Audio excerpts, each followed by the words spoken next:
Si je souffre de varices pelviennes, il faut savoir que cette maladie n'est pas grave, c'est une maladie bénigne et très fréquente chez les femmes. Elle touche 25% des femmes, un quart des femmes qui ont 2 enfants ou plus. Heureusement, cette maladie est bénigne, elle ne donne pas tout le temps des symptômes, mais parfois elle peut être très pénible chez certaines personnes. Elle peut donner des symptômes intenses et un grand retentissement sur la vie de couple et sur la vie de la personne avec des douleurs chroniques gênantes, pelviennes, des lombalgies, des sortes de sciatiques, des troubles de règles, des douleurs lors des rapports sexuels ou de la sécheresse lors des rapports sexuels.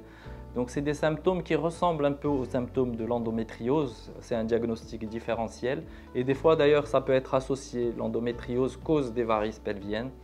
Donc sachez que les varices pelviennes, on ne les va pas traiter chez toutes les femmes qui ont des varices pelviennes, on va les traiter que chez les femmes qui ont des symptômes importants avec un impact sur leur vie. Avant, on traitait les varices pelviennes par chirurgie classique, on faisait une césarienne, ou alors par celliochirurgie, c'était la deuxième évolution, et maintenant on traite ça par embolisation, par radiologie interventionnelle. Moi je fais maintenant que les embolisations.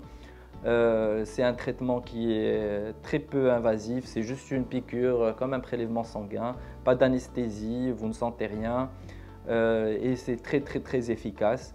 La plupart des femmes qu'on traite par embolisation ne ressentent plus de symptômes, on règle le problème des varices pelviennes.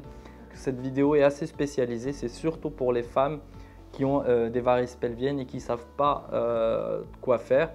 Sachez que le médecin qui va vous proposer le traitement des varices pelviennes ne doit les traiter que s'il y a des symptômes. Parce qu'on ne va pas s'amuser à traiter même les femmes qui n'ont pas de symptômes.